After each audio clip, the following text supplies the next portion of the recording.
کرنے سے ان کی سیٹسفیکشن ملتی ہے، جبکہ وہ اس چکر میں اپنی دنیا اور آخرت رسول کریم صلی اللہ علیہ وسلم پہ بھی ہوا ہوا جادو انہی سے اتارا گیا،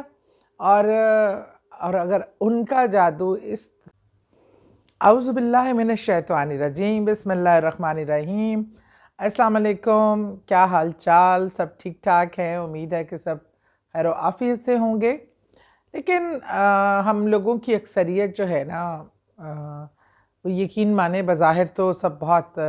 نارمل، میں جب کسی دوسرے کو دیکھتی ہوں تو مجھے وہ اپنے سے بہتر لگتا ہے، ہنستا کھیلتا لگتا ہے، اور لگتا ہے کہ اس کی زندگی میں کوئی پریشانی نہیں ہے، کوئی مسئلہ ہی نہیں ہے، اور ساری پریشانیاں میرے لیے کیوں ہیں۔ اور جب ہم ذرا قریب ہوتے ہیں اور دوسرے کو ٹٹولتے ہیں تو پتہ چلتا ہے کہ کوئی بھی ان پریشانیوں سے ایسا نہیں ہے کہ جس کی زندگی میں کچھ کم کچھ زیادہ، لیکن ہے معاملات، وہ کوئی بھی اپنے گھر میں اتنے سکون سے نہیں رہ رہا جو ہم پریٹینڈ کرتے ہیں لوگوں کو دکھانے میں۔ اچھا، کیونکہ یہ میں بات اس وجہ سے کر رہی ہوں کہ میرے پاس جو فون سب سے زیادہ آتے ہیں اور بے شمار آتے ہیں، اور ہر دوسرے بندے کے ساتھ اب یقین کریں جو مسئلہ سب سے زیادہ ہے وہ ہے جادو کا، نظر کا، حسد کا، اور جنات والے معاملات بھی کہیں ہوتے ہیں لیکن وہ بہت ریئر ہوتے ہیں، کیونکہ جنات اللہ کی ایک مخلوق ہے،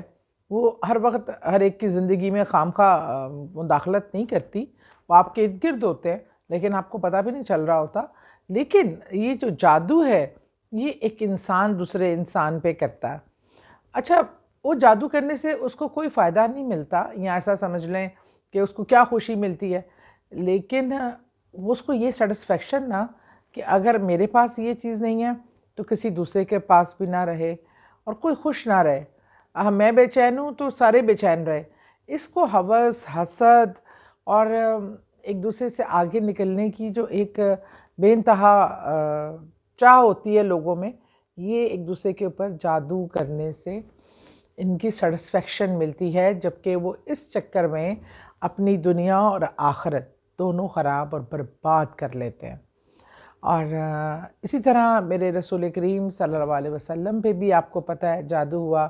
یہودی عورتوں نے کیا، اور پتلا بنا کے اور کنویں میں ڈالا، موم کا پتلا، ان کے کوئی بال مبارک، اس طرح چیزیں، اس لیے ان چیزوں کی حفاظت کے لیے بھی کہا گیا ہے۔ لیکن رسول کریم صلی اللہ علیہ وسلم پہ اللہ چاہتا تو کون جادو کر سکتا تھا، لیکن یہ سب کچھ اس لیے کیا، اور اس کا علاج بھی قرآن نے دیا تاکہ ہم عام لوگوں کی حد کو مطلب ایک بتانے کے لیے کہ ہمارے ساتھ یہ ہوگا اور اس کے کو ہم نے فیس کیسے کرنا ہے، اس سے نجات کیسے پانی ہے۔ اچھا، ہم لوگ جادو کو ختم کرنے کے لیے جتنا کمپلیکیٹڈ طریقہ بتاتے ہیں لوگ اتنے متاثر ہوتے ہیں کہ اب تو جادو ہٹ جائے گا، یہ بہت ہی کوئی سخت وظیفہ ہم کر رہے ہیں، ہم نے پتہ نہیں کتنے جلانے ہیں، کتنے بجھانے ہیں، آگ میں پانی میں ڈالنا ہے، آگ میں ڈالنا ہے اس تعویذ کو،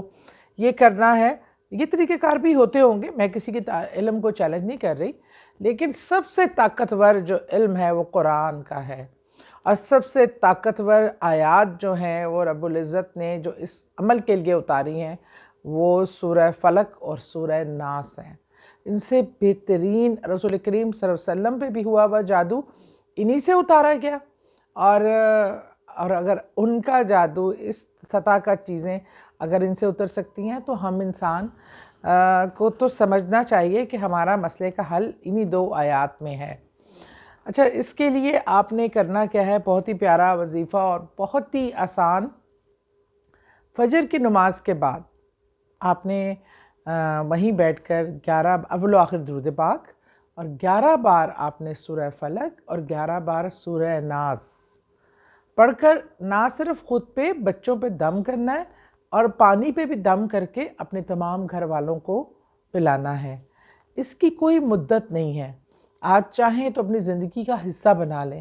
کیونکہ اگر کوئی جادو ٹونا کرتا ہے یا کوئی چیز اٹیمپٹ ہوتی ہے تو وہ ایک بار نہیں ہوتی، وہ بار بار کرتے رہتے ہیں۔ ان کے اثرات جب آپ اللہ کے کلام کی پروٹیکشن میں رہیں گے، ایک تو جو ہوا ہے اس کا بھی اثر زائل ہو جائے گا اور آگے ہونے سے بھی بچ جائیں گے۔ تو اللہ کی اور ایمان کے ساتھ، یقین کے ساتھ ہم کہتے ہیں ہم نے 2 کل پڑھ کے اس سے کیا ہونا ہے؟ یہ اتنی بڑی دیوار ہے، وہ طاقتور تلوار ہے جو جادو کا سر قلم کر دیتی ہے. تو اس لیے اس کو اپنی زندگی میں شامل کریں اور اس طرح کی بد نیت اور بد سوچ اور خطرناک لوگوں سے خود کو محفوظ رکھیں.